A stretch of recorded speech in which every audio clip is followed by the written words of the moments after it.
Welcome to City Cinematheque, where the art and pleasure of the movies are the subject of serious discussion. I'm your host, Jerry Carlson, and I teach film studies at the City College of the City University of New York. Today we bring to a close our 5-film celebration of 100 years of Chinese cinema.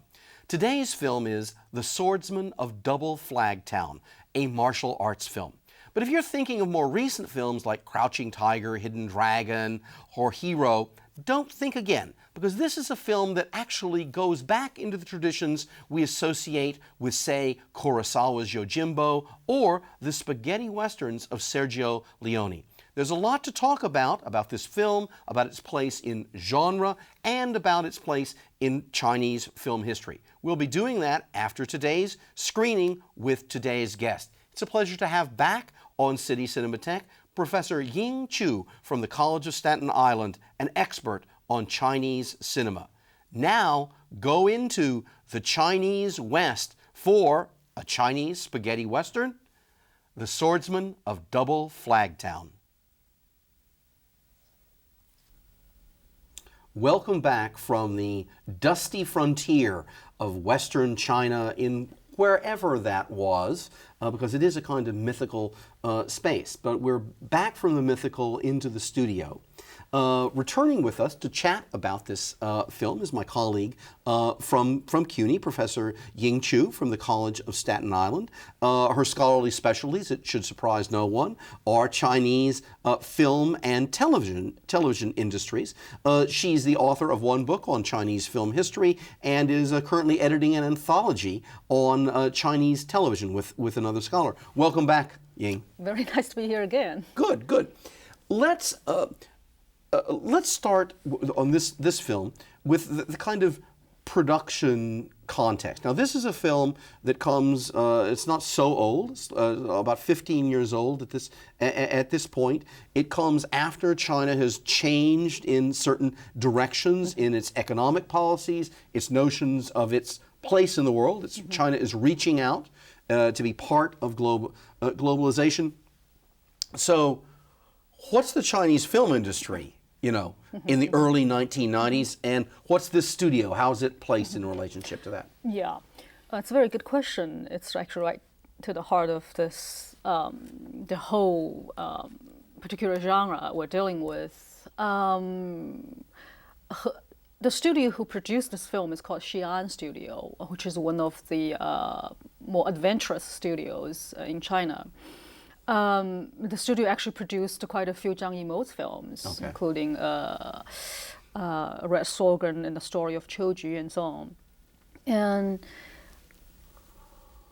Xi'an Studio in the early 1980s was very interested in creating its own trademark. Okay. It's distinctive, style that different itself from the more venerable Beijing Film Studio and Shanghai Film Studio. Right. And it's because since the studio itself, it's situated in Xi'an City, it's in the Yellow River Basin area, and so it can utilize the vast area to the west of itself, the vast wilderness. So they wanted to make films that's situated in the west. Okay. So they named their films Chinese Western. And Yellow Earth is actually one of the early Chinese Westerns. Okay. From this perspective, yeah. And also including Horse Thief and Old Well. Okay.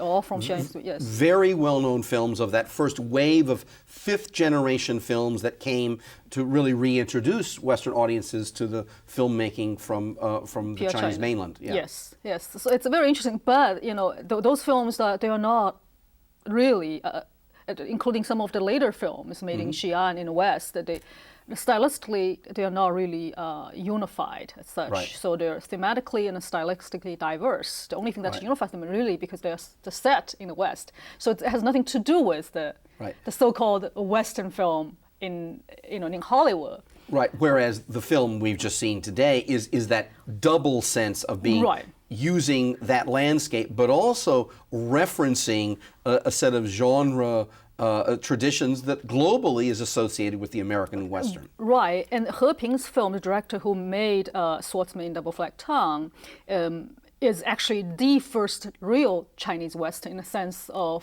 Western film in Hollywood. Okay. In terms of, they utilize a lot of the motifs of traditional Western films. So I thought it would be interesting to throw it out. And Herping himself, this is actually the first feature debut. It's his feature debut. It's his feature debut. Okay.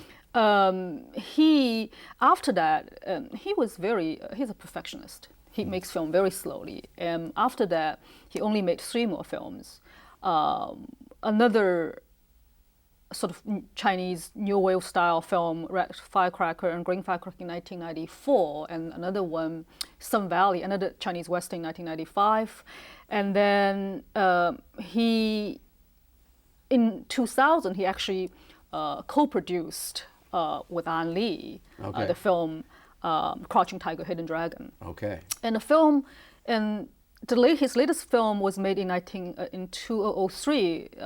The film is called Warriors of Heaven and Earth. It was actually made at the same time when Zhang Yimou made his Hero. But Zhang Yimou's Hero came out earlier, and the 2 films are often compared with each other. Okay, so what we really have is this kind of flowering over these last 15 years of this kind of, there's a martial arts tradition that, is antecedent to all of this. But, again, when you start talking about film genres, they're not stable things. They're different branches of perhaps of the same tree, but the branches, sometimes grow in odd places and in odd shapes as well. So where do you think, well, let's talk about just the whole concept of genre and Chinese film, per se. Does Chinese film in the 90s work in a genre system like the Hollywood system continues to do so? That people are going with expectations of certain kinds of films that are being made, not only by certain directors, but by certain studios or just in certain genres? And what's the relationship between popular genre, action sort of thing, and other kinds of filmmaking? Well, martial arts film has always been the sort of Chinese native-grown genre. Right. But genre practice has been slowly come to life again after the Cultural Revolution. Okay. And I think the late 1980s and early 1990s is actually the time the scholars and film practitioners start to really reintroduce the notion of genre and try to make film within a certain paradigm. Right. And create some sort of mutual appreciation, create some kind of expectation, certain expectation with for the audiences and so on and so forth. And now this is, like I said, this is the first Chinese Western in a sense. This film, Swordsman of Double Flagtown. Yes, but when you look at the film, you actually see a confluence of cinematic heritage. Right. In fact, as I introduced the film to our audience, I referenced both Kurosawa's Yojimbo and the films of Sergio Leone, sort of saying that this film has a tone closer to that kind of work than actually to these later martial arts films that people may be familiar with, because this film is really not like Crouching Tiger, Hidden Dragon. Certainly, clearly they share the fact that they're action pictures and that they're martial arts pictures, but the treatment is really quite different and much closer to this methodical, visually meticulous, observational, but ironic style that you find in something like Yojimbo by Kurosawa or its remake, A Fistful of Dollars by Sergio Leone. Now, I don't know whether there's direct influence or not, but I take it that when we're arriving at the 90s and we're arriving with these professionally trained filmmakers, that like most filmmakers around the world, they have partaken of a global film culture, and that they're aware that they're mining not just Chinese traditions, but sort of global film traditions. Is that the case? Yeah, sure, certainly, yeah. You see a lot of the references to spaghetti westerns and to old samurai films, and a lot of references actually to the Chinese New Wave films. Oh, okay. And now they've become the Chinese classic. Right. The new classics. The new classics, yeah. And speaking of irony, I thought, I have a very radical take on this film. Give it to us, please. The director's either really is trying to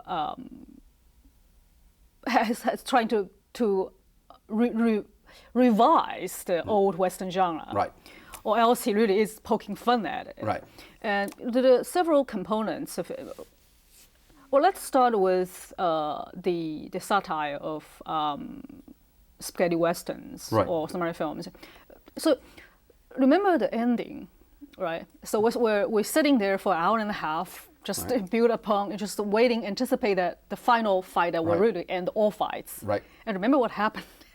It happens in a cloud. Yeah, so you see the cloud, and the cloud comes out of nowhere. You hear the soundtrack. Okay, the bad guy is down, and the hero stands, and literally the real fighting actually happens off the screen. That's right. And this is a direct assault to the audience expectation. It's a violation of both the martial arts code and the spaghetti western code. Yeah, absolutely the case. And this is interesting. And the other thing is that the film actually consciously citing the classical sequences from the now established erotic Chinese New Wave norms.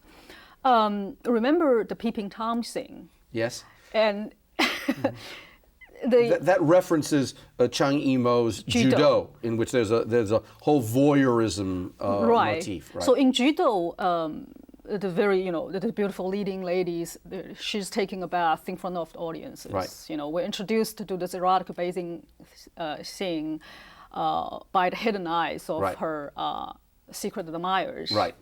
And so in the Swordsman double flag down. Yeah. There's a similar sequence. So the clumsy boy was trying to was speaking, but he's so clumsy that the thing wall actually fell, and the girl actually screamed in disgust. Right.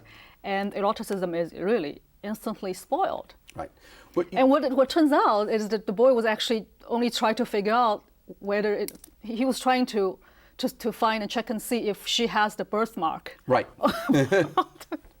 Well, that brings up this very interesting point of the extreme youth of the female protagonist and the male protagonist.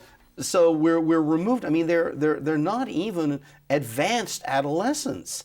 So how shall I put it? The hormonal energy associated with late adolescence is clearly not there. There's a kind of childish innocence that there's there. So that also, deflates these erotic motifs. Yes, yes. Well, to me, actually, I think essentially this film is let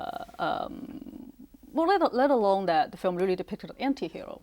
It's not this boy is not your typical Western heroes, and who would carry his sword and wander around the wilderness, living contentedly with utmost solitude, limited solitude, if you will. And so in a sense, it's really, let's face it, this is just a very awkward boy. A boy who is awkward and he's somewhat insecure. That's right. And his love interest is, to me, a teenage brat who screams when she's not happy and who giggles when she's content. But at the end of the film, though, both boys and girls they transformed remarkably. Yes, I think it's a coming of age story to a certain extent. The boy has grown, he's become displayed certain manly, and the girl, during the course of fight, she lost her father, and now she has to really grow into a womanhood. Absolutely. And I thought it's also very interesting. Right.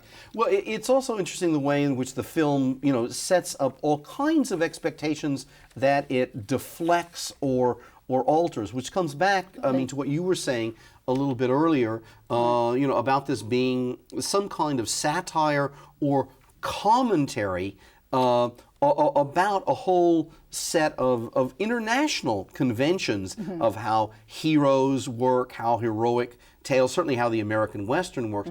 That, I would say, links it most clearly, I'm not saying it's imitative of, but it links it in tradition with the Leone Westerns in which Good, the Bad, and the Ugly, Fistful of Dollars, Once Upon a Time in the West, in which we're always aware of how this is being rendered for us, that there's a deliberateness to everything, and that has to do much with the pacing and with the editing. And I want to make a point here to come back to something earlier about Crouching Tiger, Hidden Dragon.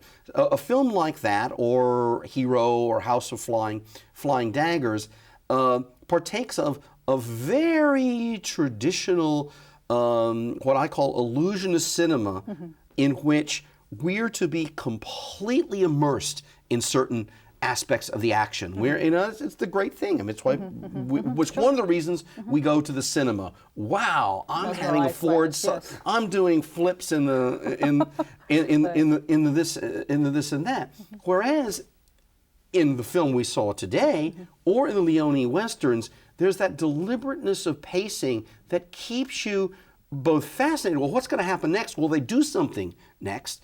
But also makes you very much aware of the pacing. It is a kind of ironic distancing device, particularly the manipulation of duration, of how long you're waiting. You're building suspense in certain in certain ways. So the commentary is built in. The commentary is part of the experience.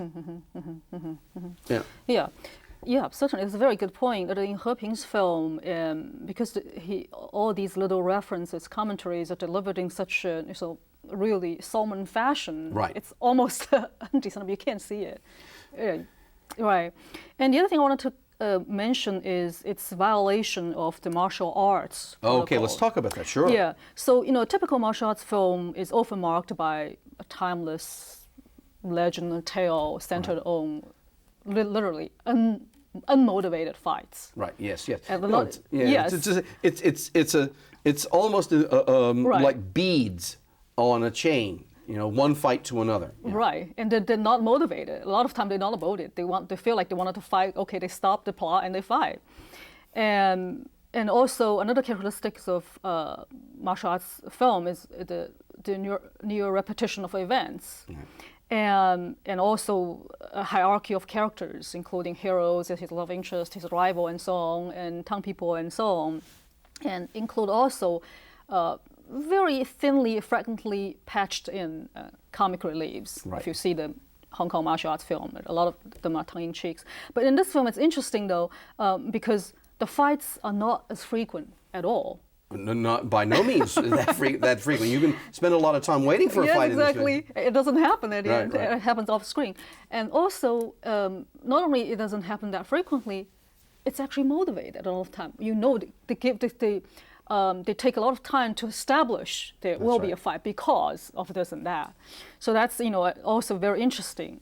Sort of walking off of the martial arts tradition. And can I? I want to reference two classic films, whether it be whether it be something like Kurosawa's Seven Samurai or its American remake, The Magnificent Seven. Again, you have the preparation. I mean, you know exactly what's going to happen. They're preparing for a battle or that. Or in something like Fred Zinnemann's High Noon, which this has. You're waiting for the people to come to the town who are coming on a deadline. So the film references that kind of classically constructed narrative far more than this highly episodic martial arts structure where our pleasure comes from the balletic. The ballet-like qualities, displays of the fights, not from plotting at all. Very interesting point. Yes, and it's interesting. It's very curious that the film was in China. It was built as the first real Western-style martial arts film. Oh, that's really quite interesting. Oh, okay. So it's making that claim of joining an international tradition. An international tradition, because the Western is our creation, but it's a great export product, the American Western. I taught one summer when I was in college. I was an English as second language instructor in Finland, And one of the things I discovered, this is over 30 years ago, was the Monday night Western on Finnish national television. You know, I said, what? You know, no, and I was watching all these John Ford, Howard Hawks movies, you know, all of this stuff with the Finnish subtitles because of the international popularity that it was thought to be a good programming because everybody wants to watch a Western, you know? So that's also the way in which Chinese film not only serves its own indigenous audience, but is also entering into the globalized film industry by entering into genres that are exportable and recognizable to other national traditions. Right, they're using this international brand name to exhibit, to try to, really, like you said, export the Chinese native-made martial arts films. Yes. Well, within this film, within this popular genre that's doing this, to what degree is there, well, we continue talking about comment on genre, but is there social commentary in this film as well? I mean, yeah. Certainly, oh yeah. Film should have to think about it in terms of characters. And what strikes me the most, aside from the satirical components, is it's a depiction or it's a portrayal of the Tang people. Okay. The degree, you know, the Tang people there, the Tang people who they gossip relentlessly. Yeah, absolutely. And when the danger is imminent, they push the teenage boy to the forefront. And so these sort of a negative portrayal of Chinese Tang people very much reminds me of the satirical writings of Lu Xun, who is a very, very famous literary figure during the turn of the last century. Okay. And one of his most celebrated short stories called The Story of RQ.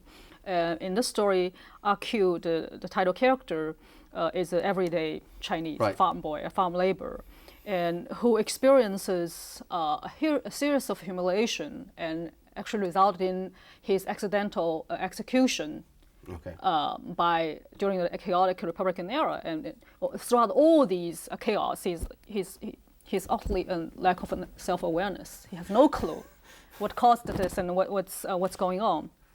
And RQ is considered the personification of the so-called negative Chinese characters. Okay. You think the townspeople become this kind of collective embodiment of the negative Chinese characters. They're defined such as ignorance and cowardice, indifference to the suffering of one's own compatriots, and also disregard for accuracy, a talent for misunderstanding, and so on and so forth. Now, it's interesting.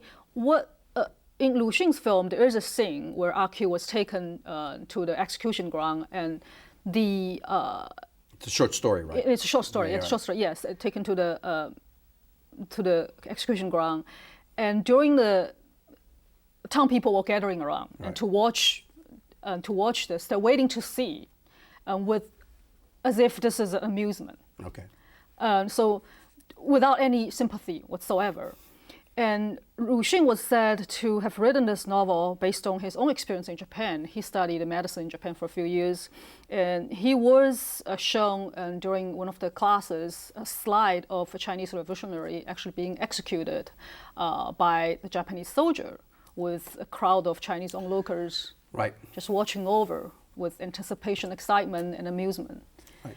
And this is quite telling. I think the portrayal of those Tang people in this He Ping's film. Well, and you know, to come back to a social reference and a film reference, we've had in the United States a lot of extraordinary socially conscious scholarship in recent years about the degree to which lynching was a social experience, a spectacle, and that. Or we have reference to come back into the film tradition, the treatment of the townspeople once again in Fred Zinnemann's High Noon, because there's a contrast between the heroism of the singular protagonist, who is the embodiment of all of these virtues, and then you have all of the negative features distributed among the townspeople, the various things they will not do, etc. I think the film references. This is a film that references, as you've pointed out, so many other texts. I mean, whether it be Sergio Leone or High Noon or the Kurosawa or other samurai. Stagecoach. The film was actually compared with Stagecoach in China years ago. It's also interesting. And the other thing is, which the film also reminds me of one of Chiha's film, and one of his Hollywood adventures. It's called Blade. Blade. Blade. It was made in, I think, in 1995. It's itself a remake of 1967 Shaw Brothers' very famous, popular blockbuster. The title escapes me at the moment. Oh, that's okay. But the film was made by a Chinese martial arts master, Zhang Che. Yeah. But of course, He Ping's film violated so many of the martial arts quotes, so it's kind of interesting that. Right. Well, it actually, in a certain sense, it reads, the more you know about the martial arts traditions, the richer this film is, because it's a film that goes about challenging or satirizing or making a commentary about those things. Now, unfortunately, we're going to have to end our commentary, meta or not, at this particular moment, because we've run out of time.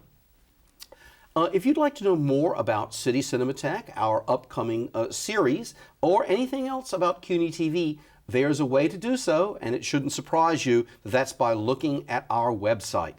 Please visit www.cuny.tv.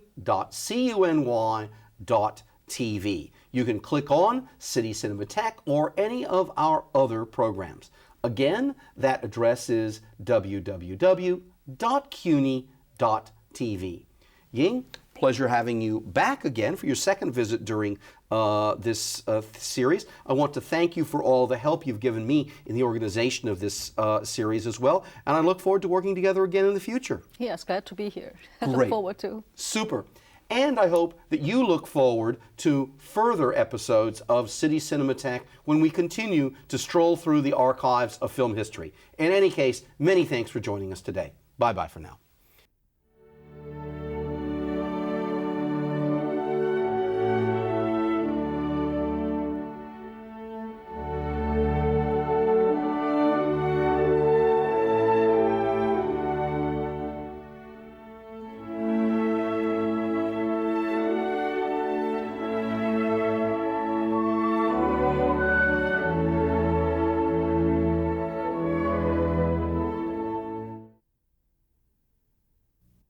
For information about the College of Staten Island CUNY Modern China Studies Certificate and related programs, please call 718-982-2315 or visit the website.